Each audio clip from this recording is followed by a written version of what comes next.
Hola, ¿qué tal? Muy buenas tardes. Mi nombre es Gilberto Daniel Corral. El objetivo de este video es transmitir conocimientos de manera puntual sobre la reforma electoral que tuvo lugar en 1994 dentro del marco del estudio del sistema político electoral mexicano. Hay que recordar que el año 94 fue un año muy convulso en materia política. Significó mucho el movimiento armado cuando agentes políticos de diversas entidades políticas se comprometieron a realizar un acuerdo en lo fundamental para construir a partir de la transparencia y de la credibilidad, generando un estado de cosas en el que las contiendas electorales le brindaran certeza a la ciudadanía. Y bueno, esto permitió que el Consejo General del Instituto Federal Electoral, en aquel entonces el IFE, se estructurara de una nueva forma a través de 6 consejeros ciudadanos con un voz y un voto, designados a partir de la confianza de los partidos políticos, y esto constituyó el primer paso hacia una autoridad electoral independiente del gobierno, lo que no acontecía en el pasado. Por eso puede decirse que el año de 1994 constituye un hito en la historia del sistema político mexicano. Hay un antes y un después, y que también tanto los candidatos presidenciales de aquel entonces eh, representan dentro del espectro electoral un cambio sustantivo en la política mexicana. Ahora bien, el año de 1994 y sus reformas electorales, hay que decir que abrieron las puertas para que la clase política, que fue muy cuestionada en la contienda del 88, que recientemente había permitido la creación del IFE, tenía un nuevo padrón electoral, había una nueva supervisión por parte de actores políticos. Digamos que entonces es a partir de este año del 94 cuando se incorporan figuras que son importantes, como la de los visitantes extranjeros y los observadores electorales. Y estos, aunado a la fijación de los topes de campaña, permitió que se avanzara hacia la equidad de las contiendas electorales o políticas.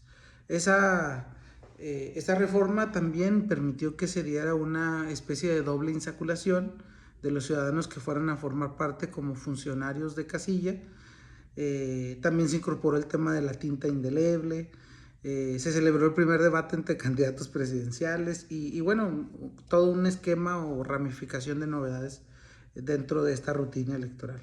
Entonces, pues hubo un cambio de paradigma en la justicia electoral, porque prácticamente se tiene que el 78% de los mexicanos en aquel entonces salieron a votar, aquellos que estaban empadronados, y no se ha vuelto a alcanzar un nivel de votación de esa magnitud. Por tanto, el año de 1994, dentro del marco de la historia del derecho político electoral mexicano, es un año clave para entender la construcción de nuevas instituciones, y también el factor de estabilidad que permitió recientemente el creado del Instituto Federal Electoral. Si bien es cierto, fue un año convulso porque fue un año donde se registró un movimiento armado. Se disiparon también algunas figuras que históricamente se venían construyendo por parte de un partido hegemónico, y también, bueno, pues se tuvo la muerte del secretario general de este partido político hegemónico. Y bueno, prácticamente aunado a la crisis económica que tuvo el país con la infravaloración del peso, que precipitó una crisis económica, todos estos factores de alguna manera permitieron que se renovaran los poderes políticos. Ya no existió la legitimación, tampoco las contiendas electorales, digamos que al margen de la legalidad, entró un nuevo tercer elemento, que era la vía pacífica. Por tanto, bueno, el año 94 representa dentro de la política una altura de miras, es incluyente, es forjadora de consensos.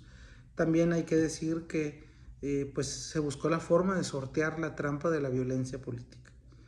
Y bueno, en ese orden de cosas o de ideas, tenemos que, por tanto, el año de 1984 en las contiendas electorales de México representó un cambio muy significativo. Prácticamente fue un antes y un después, como lo decía al inicio, y hoy por hoy, bueno, se significa como un año importante para la estructura del derecho electoral mexicano.